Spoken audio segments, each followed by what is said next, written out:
Beleza, pessoal? Parte 2 da aula. Da aula que estamos aí, então, estimando os coeficientes da equação da reta que relaciona a medida y com x, tá? Bom, sem mais delongas, né? Obviamente que para continuar vendo o vídeo aqui, você tem que ver o vídeo anterior, tá? Então, a gente chegou até aqui no vídeo anterior, né? Chegamos até aqui, mostramos que temos, então, a gente fez a matriz A, matriz peso e o vetor L, né? Agora a gente tem que executar essa equação, né? Para determinar a solução e essa aqui de baixo. E para isso eu fui para o bom e velho Scilab, né? Eu costumo utilizar aqui nas aulas online para mostrar para vocês o Scilab 1, que é uma versão online. Porém, ela está com problema, não está funcionando. Eu entrei no site esses dias aí, não está funcionando. Sem problema nenhum, né? Eu tenho instalado aqui também o Scilab no meu computador. Quem não tem, né? Algum estudante que estivesse utilizando o Scilab online, basta ir no bom e velho Google, né? Scilab e ver o link lá e baixar, que é gratuito, e instalar no computador. Vamos lá. Bom, fiz aqui o scriptzinho, né, que eu vou usar lá no Scilab, né? Fiz aqui num bloco de texto. Então, eu entrei com o vetor y, né? O valor das medidas y, né? Que a gente todos esses valores a gente já fez, já mostrou no vídeo 1, na parte 1 da aula. Entrei com a matriz variância-covariância de y, certo? Então, eu entrei aqui com a matriz variância-covariância de y, ela é uma matriz diagonal, né? Então, estou entrando com os valores ali. Existe um outro comando, tá? Que eu não quis colocar aqui, mas em alguma aula futura eu vou usar um outro comando para entrar no Scilab com uma matriz diagonal, ou seja, onde eu só tenho a diagonal e não tenho um monte de zero, só tenho a diagonal e um monte de zero fora da diagonal, né? Para não dar essa trabalheira que deu aqui para gente fazer isso, né?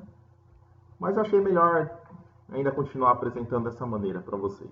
Depois a gente mostra um outro comando que a gente só entra com a diagonal e ele já entende.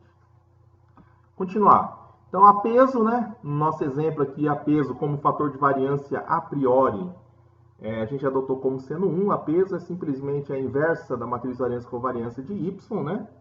Então, o comando, para quem não sabia, né? O comando no Scilab para inverter uma matriz é inv, né? E para quem sabe a trabalheira que dá para inverter uma matriz, né? Ou mesmo programar a inversão de uma matriz sem ter algo já pronto, né? Pré-programado ali dentro do programa que você está utilizando. Quem já teve que fazer, no meu caso, de muitos estudantes de engenharia, a gente, talvez em cálculo numérico, não me lembro agora, mas a gente tem que fazer o programa, né? O que aqui está o inv, tem um programa por trás desse inv, né? Para inverter a matriz. Então, o Scilab é bem interessante, que você não precisa estar programando a lógica da inversa, né? Para inverter a matriz. Basta o comando inv, que alguém já fez isso para a gente. Aí entro com a matriz A, entro com o vetor y0, que no nosso exemplo aqui o vetor y0 é tudo zero, né? E, bom, só para deixar aqui, a L é y menos y0, que no final a L vira o y. Aí acho o x, que a gente já viu que no nosso caso o x já é o x chapéu, né? Porque o x0 é tudo zero, né? Então o x chapéu é o x0 mais x, como o x0 no nosso exemplo aqui foi tudo zero, então o x chapéu é o x.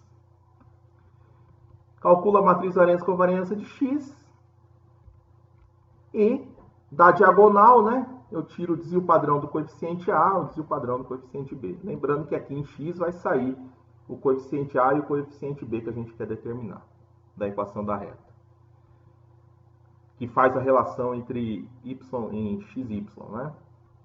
Bom, já expliquei tudo isso na parte 1 da aula. Bom, agora a gente roda esse camarada aqui. Deixa eu copiar esse script aqui, né? E jogo lá no Scilab. Joguei aqui, ele já vai calcular. Ok, tá aí os resultados, né? Opa, deu algum probleminha. Mas enfim, ele calculou ali, tá, pessoal? Deu algum probleminha. Vou ter que depois, enfim. Eu teria que abrir de novo e mostrar para vocês. Mas, embora apareceu rapidamente, vocês viram que calculou, né? Eu já tinha feito isso anteriormente, né? E dessa vez que eu fiz o meu Scilab não deu esse fechamento automático, enfim. E eu, claro, anotei os resultados e passei para a lousa aqui. Vamos continuar. Então, lá do Scilab eu rodei e cheguei no resultado, né? Então, peguei lá do Scilab o resultado. Então, X estimado, né? O A chapéu e o B chapéu, os coeficientes da equação da reta, 2,48 e 15,33, né? Então, aqui está o A e aqui está o B. E a matriz variância e covariância de X, que veio também lá do Scilab, né? Deu esses valores, tá? Uma matriz, ó, sempre vejam, se não errou no cálculo, né?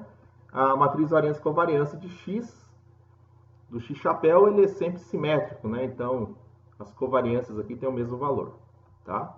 Então, aqui na diagonal principal, aqui a gente tem as variâncias, né? A variância de A e a variância de B, e fora da diagonal principal, as covariâncias. Então, eu tenho a variância de A e a variância de B, que eu esqueci de colocar o valor aqui, só copiar ali, 15,91, tá? Aí eu tiro a raiz quadrada desses valores, eu tenho então, né, o desvio padrão.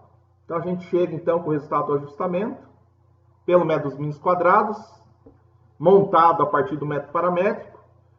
Eu chego então que o meu A estimado é 2,48 com uma incerteza de mais ou menos 0,01 e meu coeficiente B da reta, meu B estimado é 15,33 mais ou menos 0,39. Então, respondendo ao exercício, né, a equação a reta que melhor se ajusta aos dados observados y em função de x é dado pela seguinte equação: y igual a 2,48x mais 15,33. Então, está aqui a equação da reta. Certo?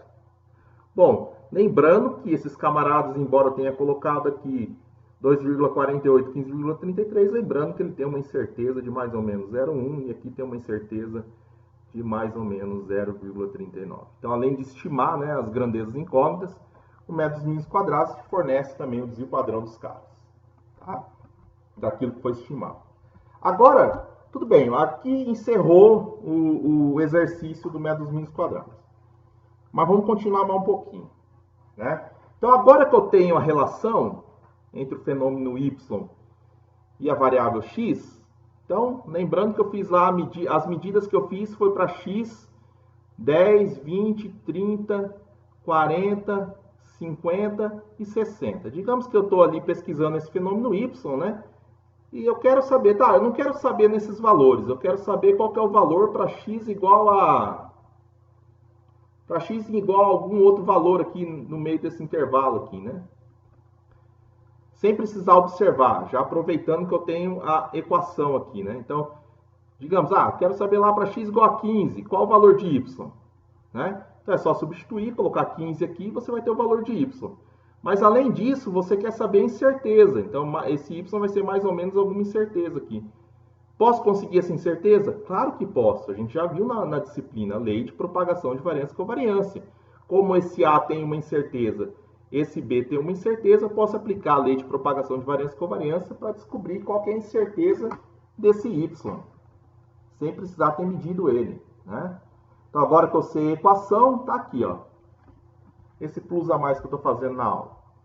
Repito, o MMQ acabou lá. Mas aqui, agora que a gente tem, então, a equação, eu quero para um x que eu não observei, o y. É para um x que agora que eu tenho a equação, né, que está aqui, eu tenho a equação, eu quero saber para um outro x. Eu quero saber para o x igual a 25. Pô, pessoal, moleza, né? Vem aqui, substituo, agora que eu tenho a equação da reta, substituo o 25 aqui no x e sei qual que é o fenômeno x, qual que é o fenômeno y quando x é 25, é 77,42. Tá, mas qual que é a incerteza dessa medida? Aplico a lei de propagação de variância e covariância, que me diz que a matriz variância e covariância, então, do y, que eu quero determinar, é D, a matriz das derivadas parciais D, matriz variância-covariância dos elementos que eu tenho a incerteza, que é dos coeficientes A e B, que eu acabei de calcular, né, no MMQ, a D transposta. Né? Então, aí a D, a gente já viu na lei de propagação de variância e covariância. A D é a matriz das derivadas parciais. Né? Eu tenho que derivar a equação de Y, né? Tem que derivar, então, a equação de Y em função dos caras que eu conheço as incertezas. Então, tem que derivar em função de A e em função de B. Né? Derivando, né? Ó, derivando, o que vai dar, né? Tá aqui, né? Ó. Esse aqui é meu A, esse aqui é meu B. Então, se eu derivar, vai sobrar o 25. Então, 25. Se eu derivar o B é tudo isso aqui. Quando eu derivo, fica 1, né? Tudo bem? Então, porque Y é 25A mais B. Né? Eu tenho ali os valores ali, enfim. Quando eu derivo em função de A, fica 25. Quando eu derivo em função de B, fica 1. Então, está aqui a minha D. A minha matriz variância-covariância de A e B é a minha matriz variância e covariância do X-chapéu que eu acabei de calcular. Eu entro com ela aqui. Então, vocês voltem o vídeo, quem está em dúvida, que eu peguei do exercício que eu acabei de resolver. Eu já tenho a matriz variância-covariância, né?